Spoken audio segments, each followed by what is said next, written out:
역시 국가는 정권이 바뀌더라도 그 계속성과 연속성은 그렇죠. 유지되는구나. 이게 그렇죠. 작년 5월에 그 한미동맹에 대한 정상선언이 거의 뭐 그 경제 안보 그다음에 글로벌을 아우르는 네. 어떤 아주 기념비적인 포괄적 그 전략적 동반자 관계를 사실상 합의했고 올해는 그것에 대한 어떤 새로운 대통령이 주석을 다는 단계로 네.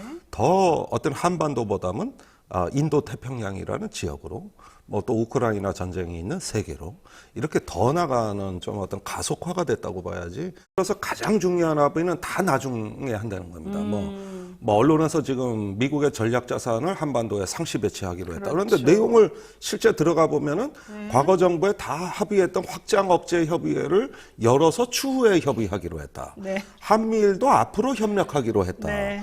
이렇게 중요하게 한국이 받을 수 있는 거는 다 미래에 이야기하기로 했다고.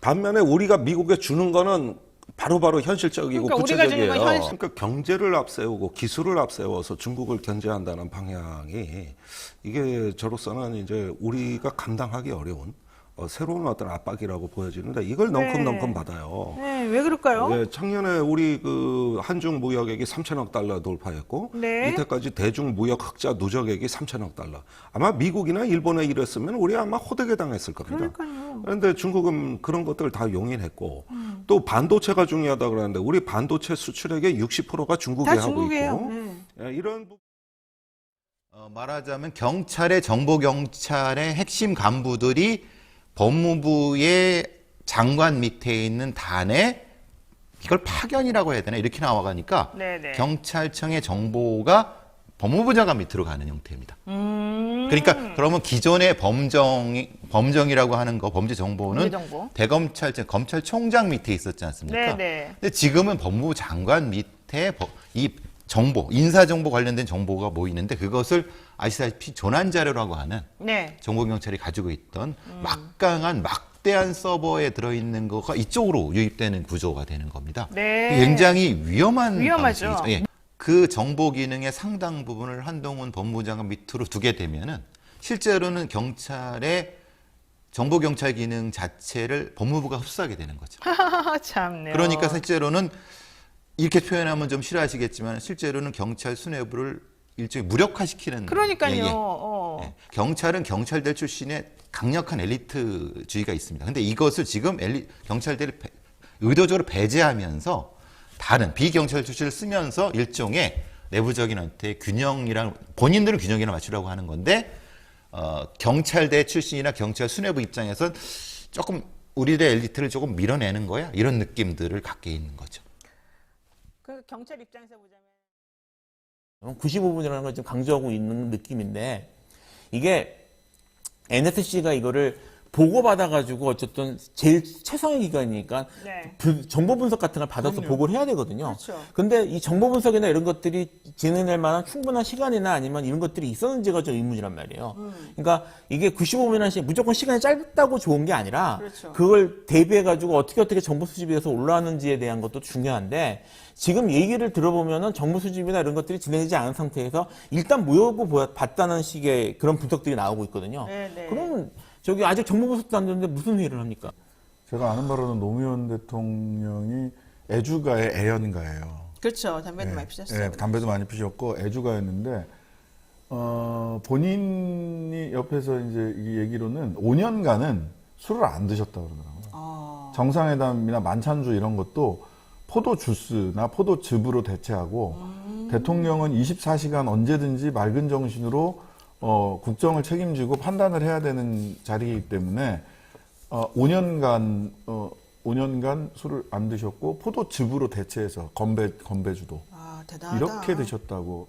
그 대선 주자의 저기 팬카페들, 팬덤들이 지속적으로 사전 선거 운동에 대한 그렇죠. 문제가 있었어요. 그렇죠. 트러블이 문제가 있었고요. 있었죠. 이미 뭐 잘 알려진 것처럼 그 이명박 대통령 당선될 때 뭐 정통들이나 뭐 이런 곳들이 사실 해서 경고나 이런 것 청관의 경고가 있었고 특히 문재인 대통령 당선될 때 그 문재인 팬덤들에 대해서 국민의힘 당시에는 국민의힘이 아니었죠. 어쨌든 당시에 당시 국민의힘 현재 국민의힘 그 당이 엄청나게 공격을 해서 뉴스도 많이 나오고 했었거든요.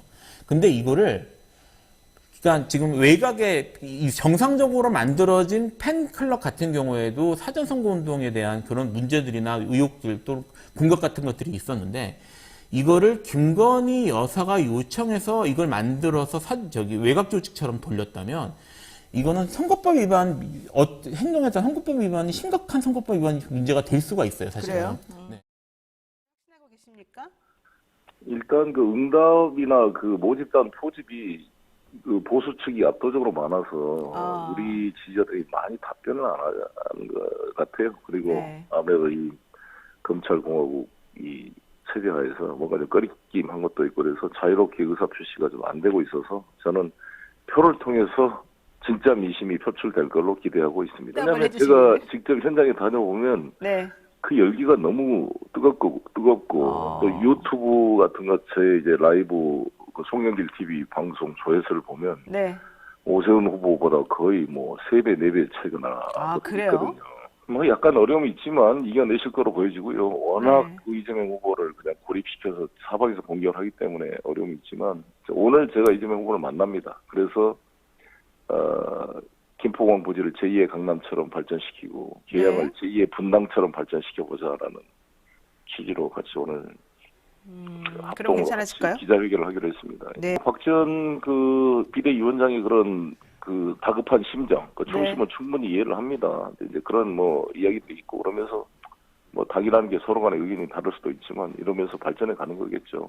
그래서 저는 뭐 그 충심과 취지는 잘 이해하고 수용하면서도 당 네. 전체 또 상호 간의 배려 그리고 586 세대 전체를 이렇게 하는 것은 사실 또 상황이 다르고 사람마다 사정이 다 다른 거 아니겠어요. 네. 제가 제일 강조하는 게 지금 뭐 오세훈 후보나 원희룡 후보나 뭐 장관이나 윤석열 대통령까지도 다 저희들하고 같은 세대들이거든요.